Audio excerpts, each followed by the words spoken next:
May is Stroke Awareness Month, and before we head into June, UI Health wants to spread awareness of the kinds of stroke and their differences. UI Health's team of expert neurosurgeons is hard at work at the forefront of stroke and aneurysm care, and Dr. Fadi Charbel joins us with more. Dr. Charbel, thanks for being here. Pleasure. We're so happy you're here. So when we talk about the types of different strokes, there's two main types. Can you break that down for us? Absolutely. So the two main types are either that there's not enough blood that reaches the brain. Those are called ischemic strokes.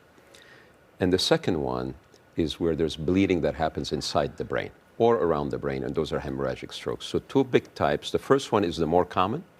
The second one is more dramatic, but they're both potentially very dangerous. Do you know which one you're having or you've had as it's happening, or?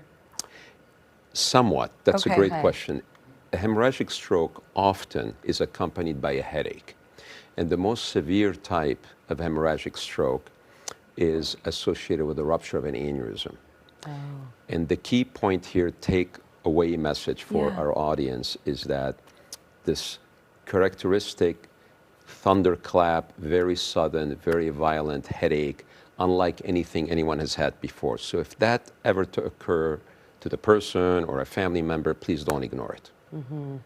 And how are aneurysms generally, in terms of diagnosed and treated? Yeah, not easy. Okay. Because unless they rupture, which we of course don't want them to do, they're silent. People don't know they have an aneurysm. So the way to find out about it is if, say, a person has a family history, then they get a study of the blood vessels of the brain. And there's a way to do that non-invasively. There's a technique called an MR angiogram, so it has no radiation. There's another technique called NOVA that was developed at the University of Illinois in our laboratories, again, non-invasive, that has the advantage of showing pictures and measuring blood flows. So those are two ways to do that.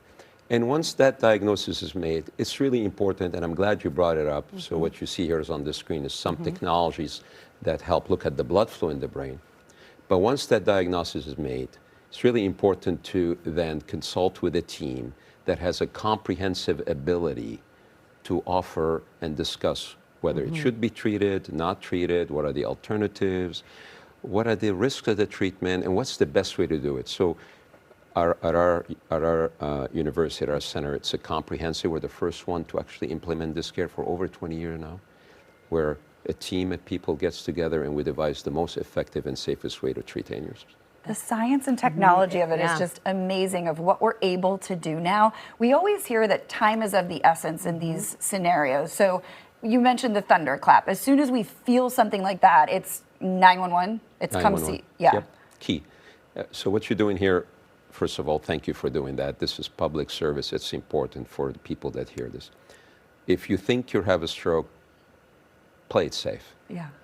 Call 911. The worst thing that can happen, people will evaluate you and you'll get a checkup, right? But if it is a stroke, you mentioned it, Sarah, time is of the essence. And when it comes to brain tissue, it's hard to bring them back. There's some recovery, but it's difficult. So better to prevent. And you said that thunderclap, that's like a headache like you've never had before. Never had before. Okay. So it's not, I have a headache and I usually have a headache and here it is. Yeah. What I tell my patient usually is if you're wondering if it's an aneurysm headache, it's not. Okay. Right? Because it's something very, very unusual. And when you're talking about the two types of strokes, the one where it bleeds and the one where it doesn't, which one leaves someone with paralysis? Yeah. So that's a good one. So let's talk for a minute about ischemic stroke. Ischemic stroke, more common, 70–80% of strokes, meaning there's something that happens, the blood vessel gets plugged. Not enough blood reaches the brain tissue suffers a stroke. And that has risk factors, smoking, blood pressure, genetics, cholesterol. Right. Those are things that people exercise. You just had a segment exercise, that's really good.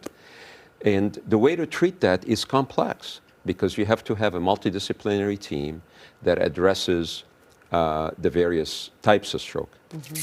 Now, I want to put in a very special subtype of stroke because we're in Chicago. It's called Moyamoya disease.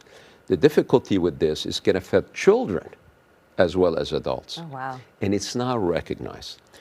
Where is it common? Here in Chicago, we have unfortunately, a lot of sickle cell disease.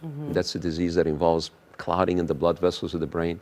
So Moyamoya disease is not recognized. These kids or adults can have strokes, but they're not recognized because they're all healthy. People don't realize they're having a stroke, and there are treatments for that, like a bypass and so forth. Wow. Incredible Fascinating. information. Thank you so much, Dr. Arvadi, for being with us. For more information, you can scan the QR code on your screen, give them a call, or head to brain.uihealth.care.